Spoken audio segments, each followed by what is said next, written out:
Everybody, hi, it's Michael Gurian here. We're at the What Boys Need as Males conference.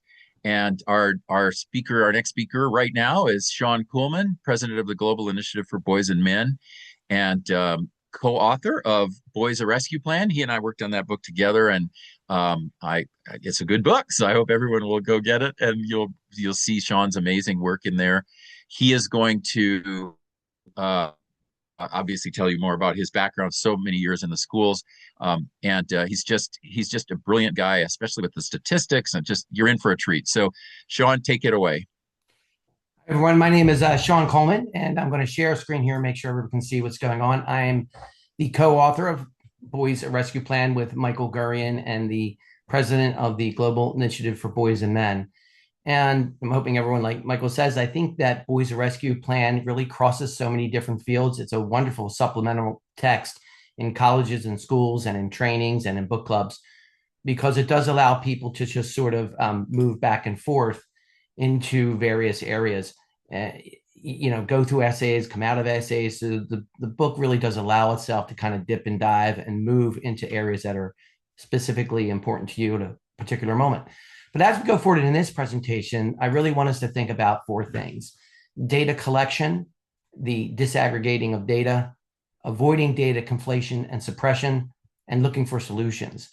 And so what you're going to see in this presentation is a dip and a dive into data collection, disaggregation of data, and avoiding data conflation and suppression. And so what you're going to see is large scale numbers, and then, hey, let's look at these numbers and disaggregate them the right way. So we're really going to go in and out and how this functions. But these are the four collective learning areas. And at the end, we're going to return to them and connect them to something larger in scale. So the first area I want to talk about is education. And I put this up here, this slide in particular, the two minds, in a neurobiology piece from Stanford Medicine. It's a great introduction to trying to exact and understand how male and female brain difference happen. So for the most part, I'm going to be focusing on sex differences. That doesn't mean I'm not aware of culture is not a zero-sum game as well. So I love this line down here where the role of culture is not zero, the role of biology is not zero, and it restores what Michael talked about earlier and others, and that is nature and nurture and culture are all connected. So although my focus is on male-female difference in data collection, the purpose is not to ignore the social, cultural things that really impact our boys and our girls. So I'm going to look at various numbers of slides, and the purpose of providing you with all these slides is for you to learn how to imitate these slides in your own work, whether it's in school as a teacher, whether as an administrator or as a student and in various disciplines, social scientists, anyone who is looking at data is saying, hey, how can I look at data? How can I present data? How can I imitate data in ways that help me see more clearly? And Boys a Rescue Plan, there's just a number of ways to do that. But this is an example of something in education we look forward to every year. Or every 2 years, we start to see the National Assessment of Educational Progress that comes out, and everyone starts writing about it and say, oh my gosh, what's going on in our schools? So when we look at things like math outcomes, or we look at things like English reading outcomes, the first one I'm looking at here is reading outcomes. And we see that year after year, and if you really look back decade after decade, that males are consistently behind females when it comes to reading. And so pretty much by a full grade level by the time they reach eighth grade. And so I think it's important to see these trends, but also recognizing that really both are below 50%. And one of the reasons that may be happening is that the understanding that boys and girls learn differently is important, and what are they getting in schools. But we consistently see that. One of the other things I wanted us to look at is math scores. And for the most part, male and female math scores have been relatively the same. Sometimes girls are slightly higher, sometimes boys are slightly higher, but they're relatively the same. We definitely saw something happen after COVID. And so this again is national data. And although we saw these changes after COVID, it also led me to think, well, what were we doing prior to COVID that allowed girls and boys, even though they're not participating even though they're not participating at the same scores and rates, what we're seeing is that there's this difference. Sorry, my slides keep going forward and I don't know why. So it's just making sure that we're paying attention to, look, we got both below 50%. So what are we doing to help our boys and our girls? But before COVID, it appeared as though at least girls were getting on some level more attention or recognition or ability to at least be comparable to boys. And then after COVID, something went off. And that leads me to believe that perhaps the school structure itself, the school culture itself, is lending to boys, lending itself to girls learning, and a little less so with boys learning. So this is national data. And again, it gives us a glimpse to seeing sex differences in particular subject matters. But then I started looking, okay, well, let's dig a little more deeply and see what happens in a specific school district. And so when I look at this specific school district here, was in Livermore, California, and it's a good sampling size. And what I did is I looked at how third graders did from 2014 to 2023 in every subsequent grade level, all the way up to eighth grade, and then a median score. And what we found is girls' scores tended to improve over time, but boys' scores really remained fairly flat for the most part. Well, girls were at 62.8%, really 63% of all third graders. In eighth grade, they were nearly 72% proficient. Boys were around 53% proficient. And by eighth grade, when we looked at all their scores, they were about 54% proficient. So there really wasn't much change. And again, looking at a school that's going to have, more success, generally speaking, when it comes to proficiencies, but we still see these large gaps. And so just looking at that specific school district. So what I consistently do is I look at large scale data and I say, hey, let's get into a school district itself. What is happening at that school district? And this is like something I'm thinking teachers should be doing on a regular basis. And they should be educating their staff on, hey, what's happening in our schools? But then I think, okay, one of the things we do is we start to look at the data even more deeply. I decided, hey, I'm going to do a state report on the status of boys and men in Tennessee. This was funded by the Men's Collaborative in Tennessee, and they asked me to complete a state report of boys and men in Tennessee across various metrics. And here's what I found while doing this research. I noticed that there was a large number of suppressed scores. And the way Tennessee worked is that it decided that if a particular group in a school, for instance, was 1% or 99% in any one of four quartiles. And the typical four quartiles that we see in education are below basic, basic, proficient, or advanced. If a group in a school had a reading that was, say, 1% in one of those areas or 99% in one of those areas, they suppress the data. Well, here's what I noticed about black male ELA scores, is that the black male ELA scores, I apologize here, the black male ELA scores, were consistently getting more and more and more over time, which started out as something never happening in third grade. By the time we were looking at eighth grade scores, we were suppressing, or the state of Tennessee was suppressing, nearly 40,000 scores. So when we started to look at what was happening, it was like, hey, when we look at proficiency, are we really getting a real number? The scores are actually probably worse than indicated. And they're probably worse than indicated in part because we're suppressing data. So those are just examples of, okay, large scale outcomes in various places. Nationally, a specific school district, an entire state with a particular racial group. And so now I said, let's go look at California. And I'm going to look at college participation rates. This was something I did in the state of California on a state report.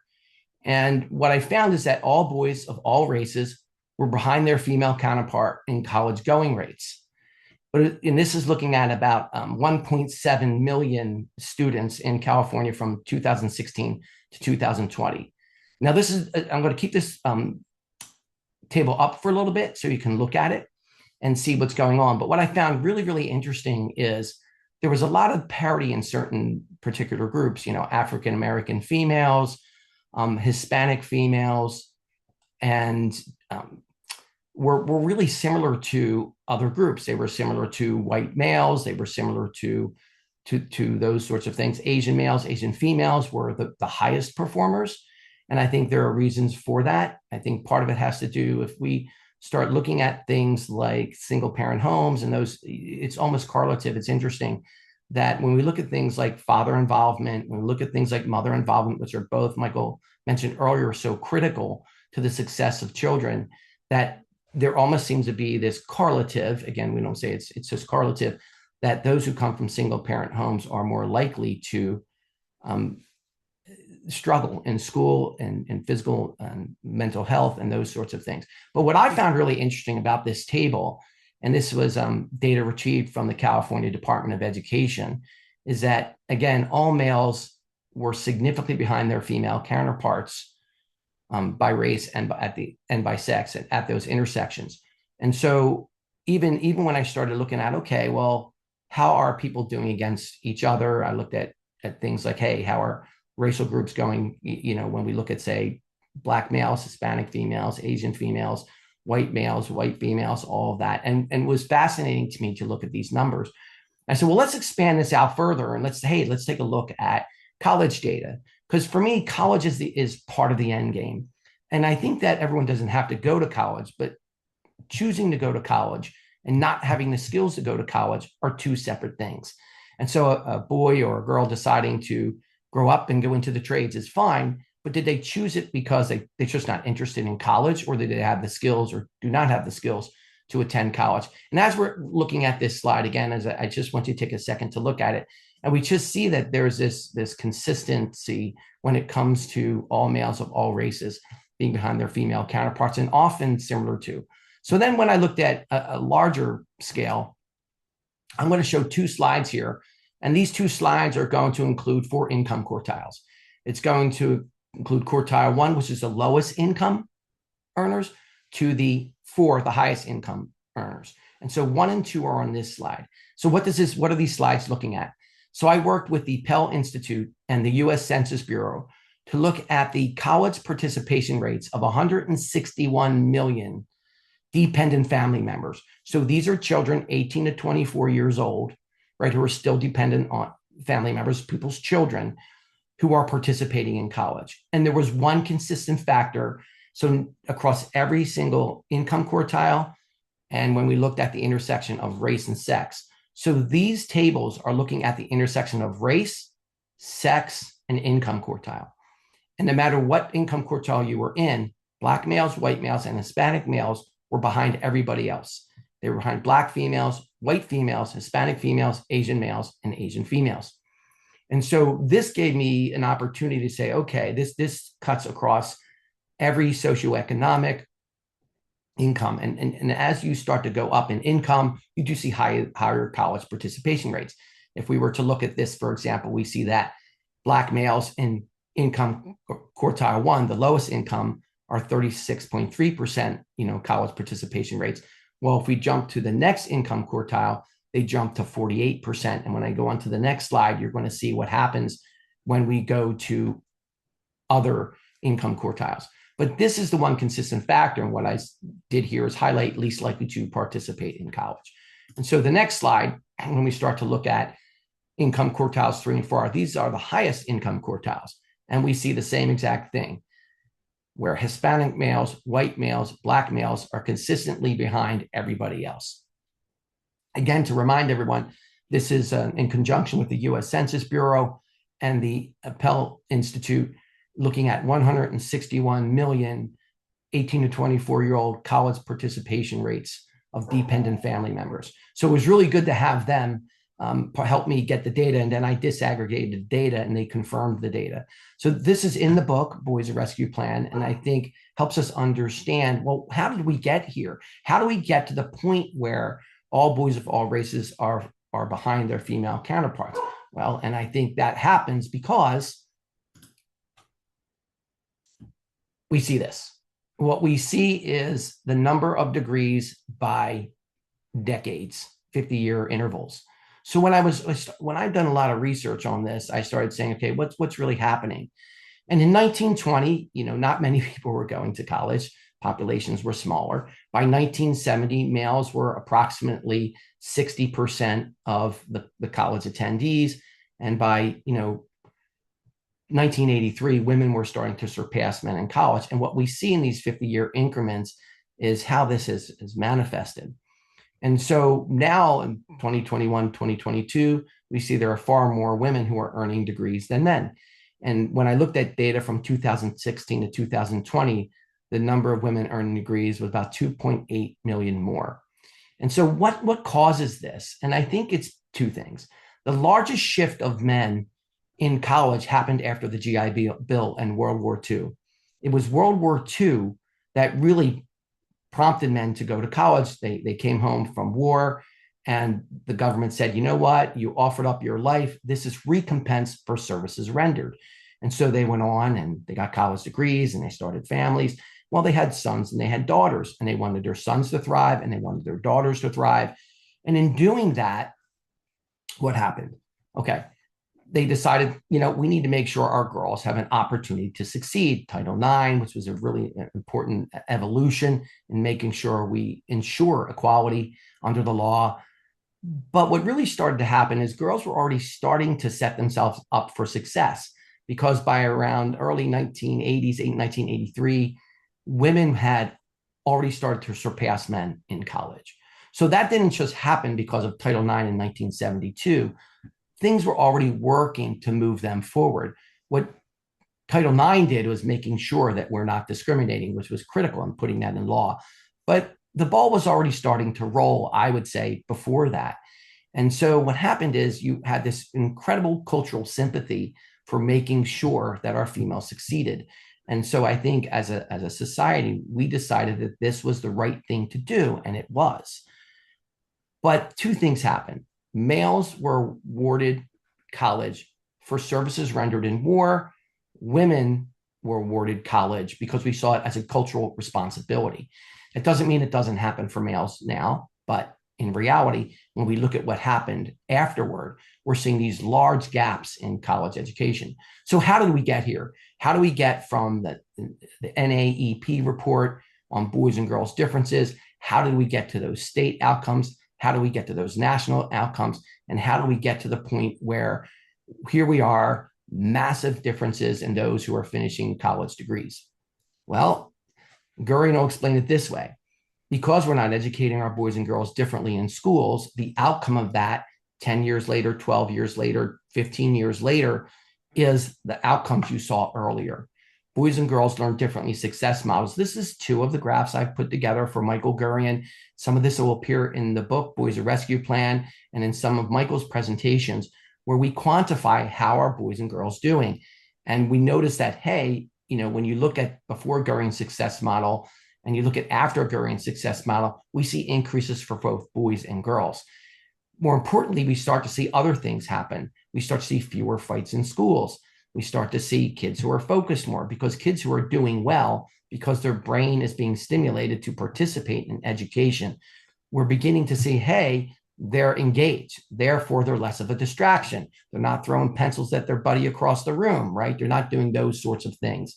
And so even when we look at other school districts where Michael has done this, or other schools, we're seeing increased reading scores, increased math scores. And so I always believe the college outcomes are a byproduct of what's happening way before they get to college. And so we have this nurturing component, we have this nature component, and they really do need to talk together. But again, I think that we've moved our culture in a way so fast that we've forgotten about the nature component. And that's what I want to talk about in education, and just having everybody see, hey, these are different ways we can present data so that we can take a look at our own schools. I've also encouraged teachers to create their own Excel spreadsheets and their own tables where they start to measure students in their classroom. And this is in part 4 of our book. And I think it's important to remember, should I start disaggregating data of students in my own classroom? You absolutely should. Make a boy list, make a girl list, and then say which ones are coming from single parent homes. How are their scores before they got to me? How are their scores after they finished with me? And if a teacher keeps track of those numbers over years, they're going to see patterns. But realistically, what should happen is every school should sit down and do this together. Hey, where are some teachers finding success with boys? Where are some teachers finding success with girls? Right? And what am I doing or not doing that is helping our boys or helping our girls? And so I think taking these tables that I presented earlier and some that are in the book, teachers can actually start to look at, hey, how am I doing with boys? How am I doing with girls? And it's something that I did. One of the things I would do is I would actually take a look at my students' test scores, as they were coming into my class. And then the next year I'd say, hey, how did those students do the next year? And it gave me an opportunity to see, am I performing to the best of my ability as a teacher? Am I able to serve my students in the best way possible? And it was recognizing that some boys and some girls need different approaches for sure. But even some girls needed approaches that were more like boys, and some boys needed approaches that are a little bit more like girls, just the way they process, just the way they recognize and registered with you. But I did make a point of engaging in moving boys around and girls around in class, because what I found is many of the things that I used for boys helped girls. The converse was not true. So really having teachers have professional development days where they just look at their own data and then share it with colleagues. It's kind of nervous to do it, but it gets us back to that point about what do I really know about what's happening in my classroom? What do I really know about what's happening in my school? What do I really know about what's happening in my district? And when I reached out to the Department of Education and teachers in Tennessee, going back to the information I spoke about earlier about suppressed scores, they had no idea that just the number and scale of scores that were being suppressed. So we were really sort of getting not accurate information. And schools need to do the same thing. If there's struggles, we want to know what they are. And if we're having successes, how are they happening? Did you engage in a Gurian model in your school and found that, hey, we're showing improved scores? What happened? What were we doing in the classroom? What lessons were we engaging in? So the next area that I really want to jump to is physical and mental health. And again, purpose of all this is to show you different data presentations so that you can actually imitate them. You don't need me to do this. You can go on, you can become a citizen scientist, and you can get all this information yourself. But as we jump to the physical and mental health component, I really want to talk about a particular story, a boy named Jack Reed, a 17-year-old boy who took his own life in a private school in New Jersey, Lawrenceville School, the most expensive prep school in the country. And, the story struck me because Jack was 17. He was falsely accused of sexual allegations, which were untrue and where we were a product of bullying, something Michael was talking about earlier. Well, this can be the product of bullying, but the failure fell on so many levels. The article in the New York Times did something I just couldn't believe, that there was only one statistic in the entire article. And this is something I'm going to explain a little further when I get to the end of the presentation, that the only statistic was that girls were sadder during COVID. That was the only statistic. And it wasn't even really a statistic. It was just sort of a comment. Not mentioned is that 77% of boys 15 to 19-year-old accounted for the suicide deaths in their age group. So boys 15 to 19 accounted for 77% of the suicide deaths in their age group. That was nowhere in the article. It didn't mention that boys who were 20 to 24 were 83% of the suicide deaths within their own age group. Now, I'd written about this, and there was nothing wrong with saying, hey, let's talk about what's happening with girls. I think it was important to do that. And they could have talked about teen mental health and saying, hey, boys are this percent, but there are still girls who are suffering as well. But the Times and so many other publications, this was on CNN, it was a major story. And just, again, the hallmark for me was the repetition of news organizations fairly, consistently leaving out the male data. It happens too frequently. And that's something we need to be looking for. When I'm reading about something, if that data is not disaggregated by sex at the very, very least, we're always going to get conflated numbers. And I'm going to return to that in a minute. But this story in particular really took me by storm because, again, I've seen it time and time and time again, and the attention it was getting, but no reference to the fact that, hey, boys in this age group are 77% of the suicide deaths. So how did everybody involved kind of fail? Because what happened is the boy Jack was exonerated. There was nothing credible to these allegations. They never notified him, and they never notified his parents.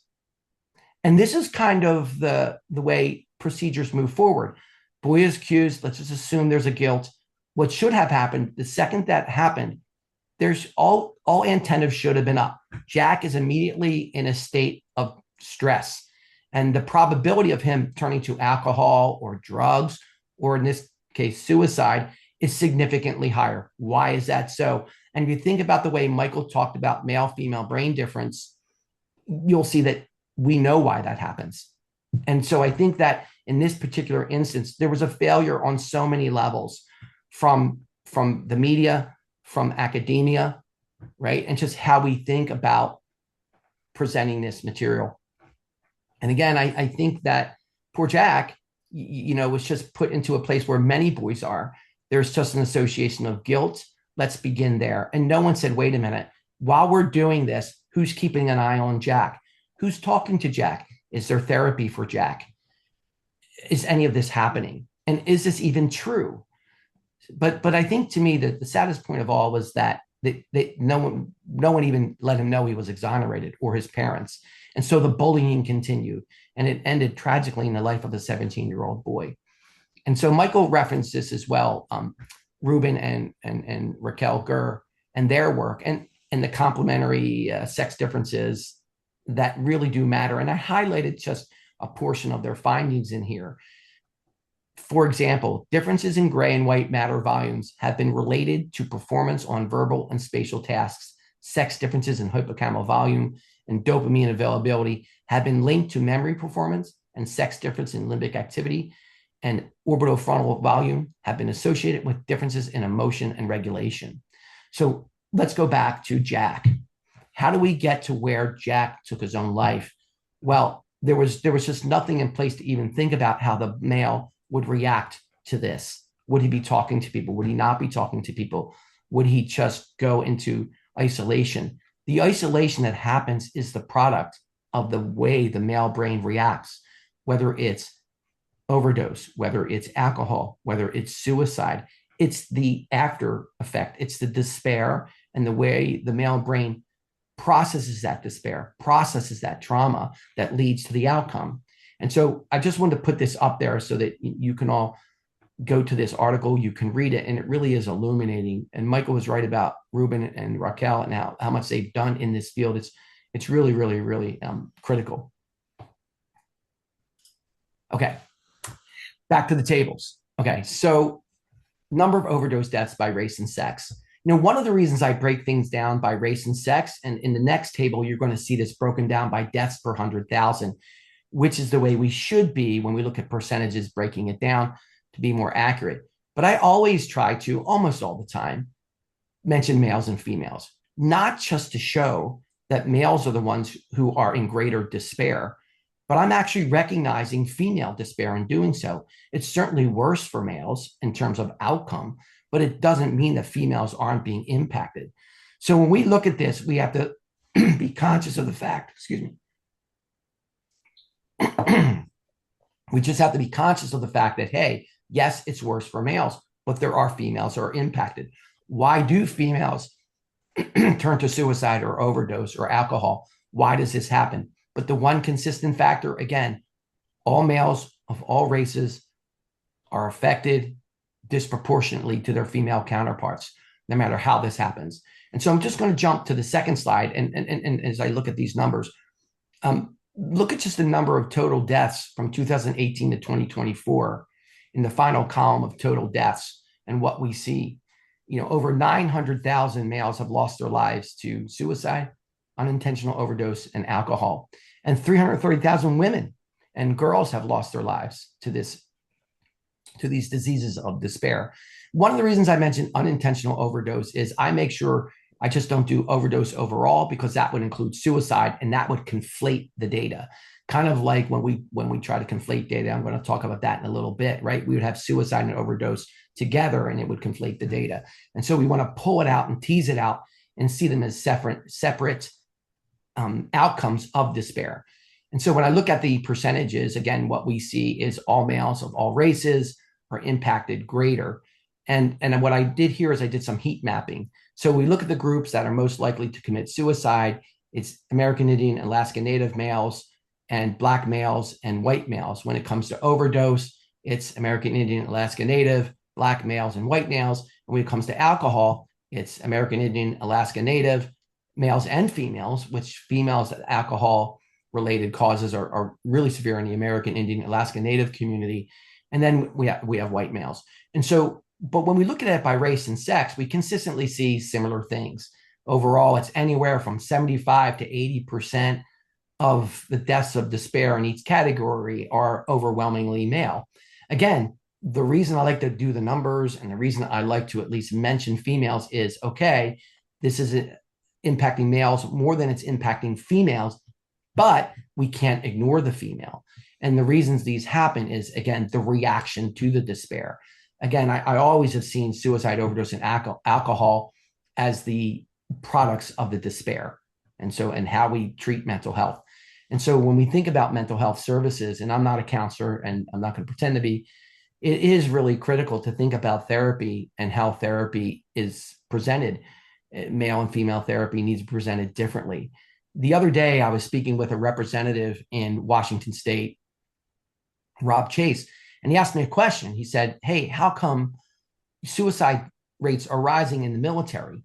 Well, the latest report on suicides in the military shows that 96% of all those committing suicide who are military personnel are male. And males represent about 82 to 83% of military personnel, but 96% of the suicide deaths. But what was interesting to me is male suicide rates actually increased about 1.4% from 2021 to 2022 in the 2024 report, 2024 report from the Veterans Affairs. The females' suicide deaths decreased by 22%. And he says, and he was like, why do you think that's happening? When I presented the numbers, and I said, I wonder if it's the therapeutic approach. I wonder if the way the trauma that males and females are experiencing and how they express that trauma is really being approached appropriately by therapists. And we really have to start looking at ways that males and females might need different approaches in therapy. A young man was telling me about his experience in going to therapy after a suicide attempt. And what he shared with me, he and his therapist would play chess before therapy. And well, why was the therapist doing that? Well, one, they were bonding. Two, they were competing. Three, they were getting what we've referred to before, that blood flow going to the limbic system, right? And let's get the prefrontal cortex stimulated. It was a game. It was a challenge. The kid liked chess. Therapist knew it. Hey, let's start a chess game before the therapy session. And that's how he engaged the boy. I thought that was so incredibly clever. And so those are the types of things that might need to happen in differences when we look at male and female therapy. I've had parents come to me, hey, my son is struggling. What would you recommend? And I said, well, I would approach a therapist. And Michael just discusses this really, really well in the book. So I'm kind of really imitating what Michael's teaching us here. And, he said, look, there are basic questions you essentially need to ask. Now I'm putting this in my own words, not Michael's, but I would ask a couple of questions. And this wouldn't be my first question. It'd probably be my third or fourth question would be, do you believe that there are male and female differences in the brain that impact the way our children understand depression, react to depression? Are there male and female differences? If the therapist says no, I've encouraged parents to find another therapist who is prepared to discuss male and female difference, because I don't think they're going to have success. And so that's the way I've at least reacted to some of that. And I want to look at another topic of the way homicide deaths. And again, I'm jumping from, mental health to homicide. There's a reason for it. And the purpose of this is to understand how, again, we can conflate data and get misleading information. So males account for 81% of all the homicide deaths. Okay. The tragic part is Black males account for 45% of all the homicide deaths, but only represent about 6% of the population. Black Americans overall account for 53% of all homicide deaths. But of that 53%, 86% are male. And this is where the deaths per 100,000 really matter. And I do, again, the heat mapping. And the primary groups here are Black males, American Indian, Alaska Native males, and Hispanic Latino males are the ones. But the Black males at 50.7 are not even remotely close. So in many articles I've read, I've seen where we talk about homicide deaths in the Black community. And by just talking about it by race, we miss the sex component by an enormous amount. And the same thing happens in suicide and overdose. When that data is not disaggregated by both race and both sex, it is always misleading. And that's been my interpretation.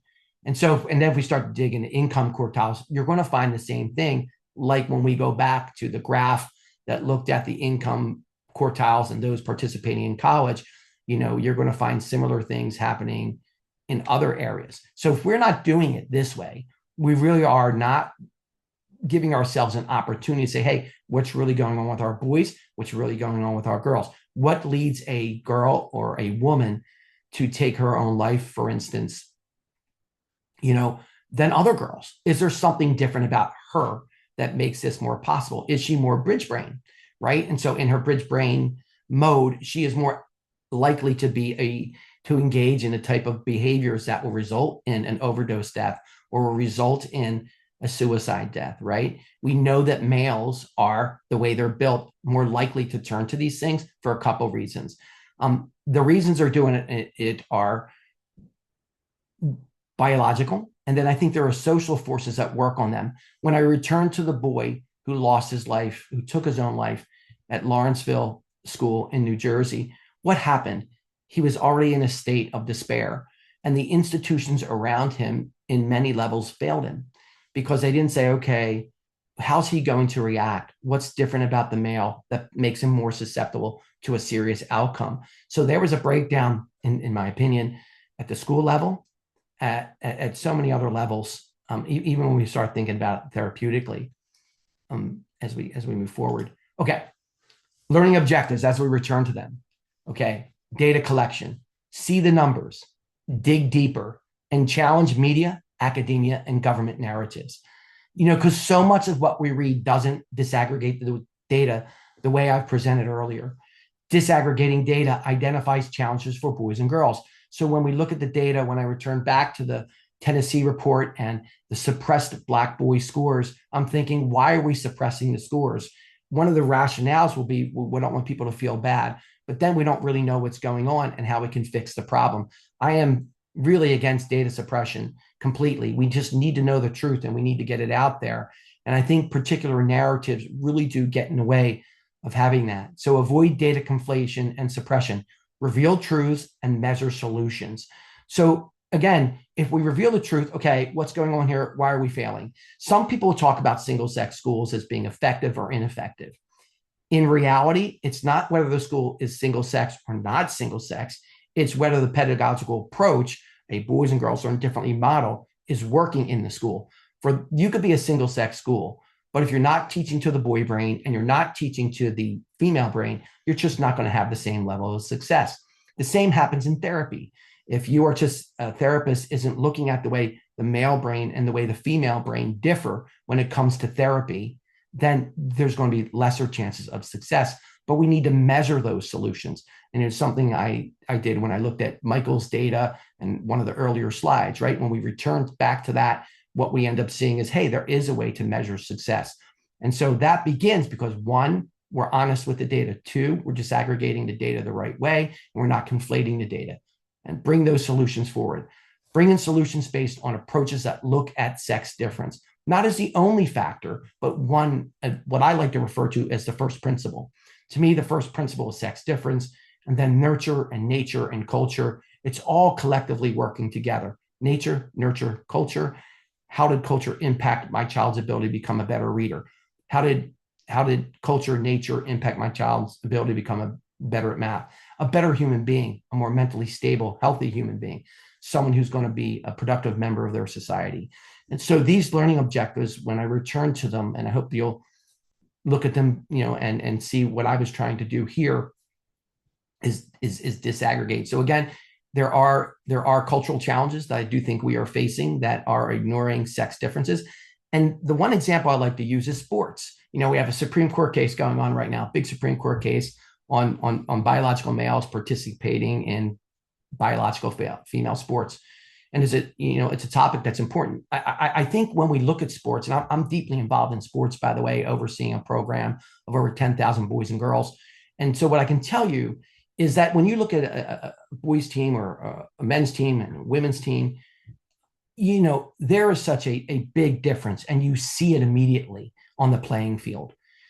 And so the challenge with the brain is we can't see that difference. The physical body is present, it's in front of you. You can see, for example, on a basketball team, guys are 6'5", 6'6", and the female team where, the average height is 5'10", there's some 6-footers, 6'2"ers, but the physical differences are so transparent because we see them.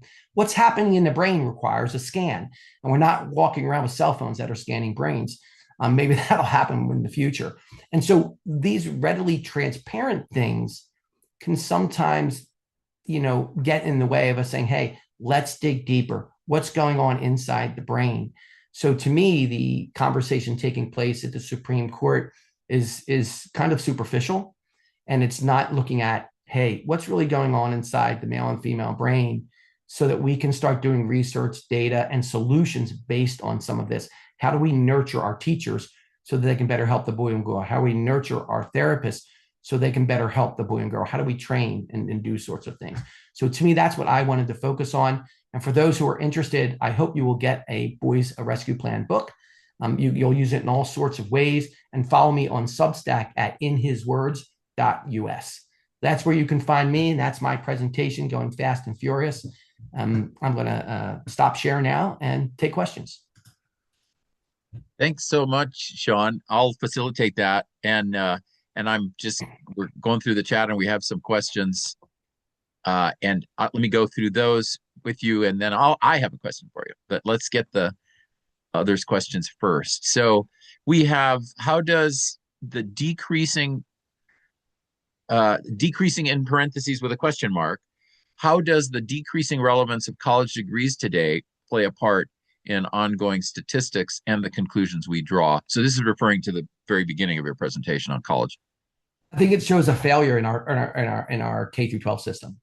I think that, does that make sense? Now, the byproduct of the college outcomes is really, it's the precursor is K through 12 education, and whether or not we're preparing them. Also, the way we even fund education today, the amount of funding for Pell Grants for women is significantly higher than for men. So there are actually cultural biases built into the system.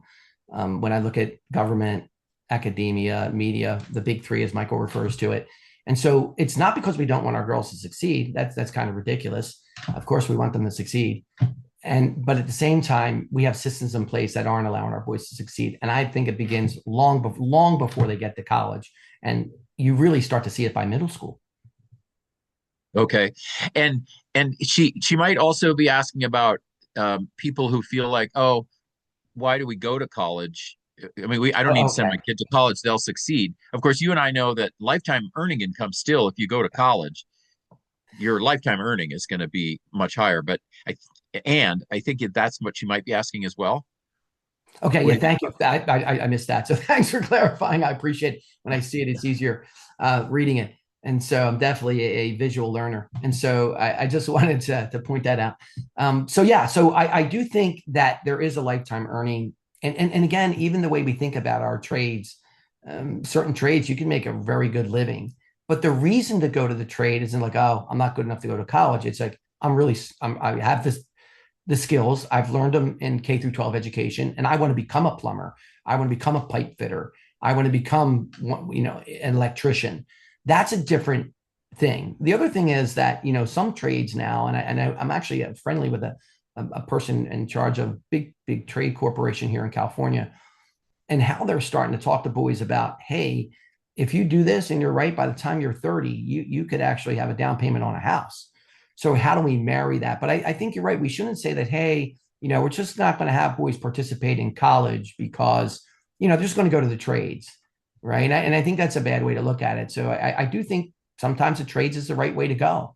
But it shouldn't be because the kid can't get into college. It's because I want to be a plumber or an electrician or something like that. Got it. Okay, next question. To what extent have grading bias and the greater prevalence of women-only academic scholarships contributed to the disparities in educational attainment, and how should these issues be addressed? You talked about that a bit. Grading bias and greater Yeah. prevalence of women-only in academics Yeah, scholarships. so there definitely is a bias because you will see things like SAT scores of boys and girls who have, who were males will have high, say a higher certain scores, but their GPAs are lower. So why is that happening? Right. And there was definitely behavior. It's interesting. There was a study I read a long time ago and it was out of the UK and I can't remember it now. I remember the details of it, but I don't remember the author in particular. And it had to do with girls who were scoring poorly on standardized tests. And why were they scoring poorly on standardized tests in math? Well, what the data revealed is that teachers were confusing behavior with skill acquisition. So girls were getting higher grades in class because they were sitting quietly doing their work. Meanwhile, what was really happening was that they were being awarded for behavior, not actually skill acquisition. For boys, it's the opposite. They're doing well on the tests, the standardized tests, but they're moving around in class, or, they're annoying the teacher, whatever it may be, and so they're being dinged. I mean, I know from personal experience that teachers have taken points off of students' tests for behavior in class and their grades. And so it's really not hard to see if you get a class participation grade and you're going to see that the girls are going to get higher grades across the board almost every single time. That B student is now suddenly a B plus student. And the B student on the other end is suddenly a B minus student, not because they're not academically capable, but because of behaviors that the teacher might have found not appropriate. Boys are forgetting their homework, all those sorts of things. As a teacher myself, when I worked with struggling students, they weren't allowed to forget their homework. Like I just didn't let them. So you have to be, with those students, you just have to be relentless. It's like, here's the deal. Come after school, do your homework, you'll get credit. There may be some cookies after school, as well. But again, there is definitely a grading bias, particularly in the liberal arts. Okay. Then institutional change takes time. In the meantime, for boy parents, would you recommend all boys schools like Crespi? And then followed up with, is there a list of schools that have made changes? And of course, Gurian Institute has some of that. So two things. Do you like, what do you want to say about boys schools? And do you know of a list of schools? Well, one of my boys went to an all boys school. One of my boys went to a co-ed school. I think it really depends on the school. But again, it gets back to the pedagogical approach. I do think all boys schools and all girls schools can have a lot of success. I think there's something to be said for it. And co-ed schools can have a lot of success. At the end of the day, it's a teaching instruction. It's a pedagogical approach. Are we able to work with our boys, whether it's a co-ed environment or a single sex environment? Again, that is where the real challenge is. And I do believe single sex schools have a place, just like I believe co-ed schools have a place. But if you're not teaching them the right way, it really won't matter. And so one of the things you'll hear is those who complain about single sex schools and the data, it's superficial. Well, how were they being taught? What pedagogical approaches were being used? Because that's what really led to the outcomes. It really wasn't, it was a boys' school, it was a girls' school. The same thing happens with getting more men in education. So we talk about getting more men in education. It's great as a career path. It's great to have mentors. But if those males are not really teaching boys and girls the right way, it won't really matter. There are plenty of female teachers who are great with boys and they get them. Many of them are mothers of sons. And one of them, I'm really good friends with his mother of 4 sons. She's been a K-4 teacher her whole career. And she's funny. She's like, I had no idea what I was doing until I had sons, right? Because she started to realize these things. And so she had to learn kind of the hard way about this. And this needs to happen long before our teachers get out of school. They need to learn about pedagogical approaches that work in the classroom. And so a female teacher can be great with boys and a male teacher can be great with girls and vice versa. It really is just understanding what works, but let's measure it. I go back, Michael, to what I said earlier. Measure your own students in your own classroom over the last 5 years. Look for patterns. Hey, wait a minute. You know what? My boys consistently get lower class participation grades, and this is affecting their grades. Oh, these type of activities that I do, you know what? The summer's the best time to do this stuff, by the way, because you kind of relax, you're home. Wow, these activities, the girls always do significantly higher, or the boys are doing significantly better, right? Those sorts of things. So just look for patterns in your own approach because you're just teaching yourself, and that's what you really want to do. Okay, wonderful. And then there's some in the chat about Crespi Carmelite in LA and Army and Navy in Carlsbad, which are both Gurian Center for Excellence. They both happen to be boys' schools. Um, do you know? And then the next question: do you know what schools feed into it? Oh, this is about Crespi. Yeah. Michael Okay. could answer that question That better than I could. yeah, that would, and I actually have to call the Crespi folk. I'm not, I don't live in LA, so I don't know the schools there. And then the next one is, I think people are uninformed about the income of people in the trades. It is not unusual at all for tradespeople to earn well over 100K a year and get there sooner than a college grad unless they have a certain specialty. So you were sort of talking about that, and we do know the trades can make really good money. And your point seemed to be let's get them into trades if that's following their passion. Yeah, I think if that's like, hey, I love working with my hands. The best is I was teaching at a school outside of Philadelphia, and there's this young man who went into the trades, and his best friend went in to become a PhD in history. The 30-year-old, who went into the trades, had a home, was already working on second property investment by the time he was like 35. And the other kid, he's got his debt from his PhD in history, and he's trying to find his his tenure and all that. And so yeah, you can have a lot of success in the trades. But I really think, and it is really, and I hope to write about this soon. I'm really encouraging this director of a huge trade organization here in California to start. Hey, your union should really think about, hey, let's set you up on a pathway so you can own a home in 10 years, so that you can invest in your future. You can put money away. Hey, maybe you want to go back to school and take some business classes, because after 15 years in a trade, you kind of need to move into a different leadership role.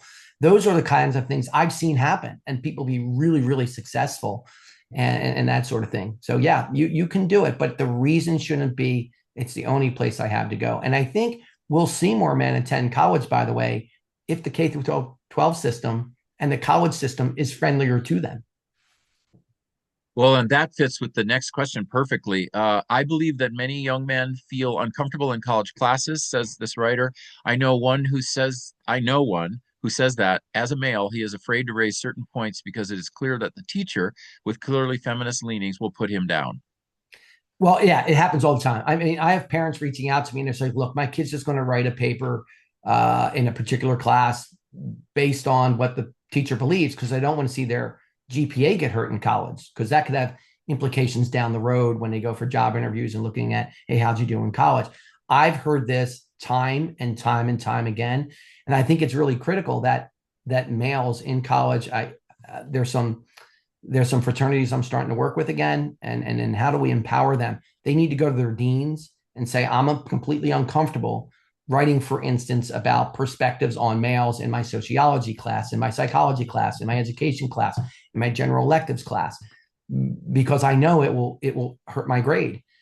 There's no counter narratives that look at male outcomes and things like that differently, and it is absolutely a problem. And I think colleges, I think going to the deans and bringing this up is critical. I think I've told my sons, write your paper. You can live with your own conscience. Write your paper and be honest, have good data, have good research, offer a point of view, not an opinion. That's just an opinion. It needs to be supported. And I think it's fine to complain about those sorts of things. There was just a case out of, it may have been Oklahoma, where a student wrote about a particular subject matter that the teacher didn't like and failed the student, and it was overturned because of a bias by the professor. And it clearly was a bias. And those sorts of things are happening, but I think they have to really be brought to the attention of those who care. Yeah. Okay. And then this probably will be the last one. Would you comment on the role of online video games, especially violent ones, and social media on the gender disparity of how well boys versus girls are doing today? So online video games. Well, it's really funny. My sons play video games, right? They love it. They play with their friends. It's a way to connect, but they're also engaged in other activities. They play lots of sports, and they get out of the house. And I kicked them out of the house. I said, you're going to go to dinner with your mom and dad or go out with your friends. Here's your choices.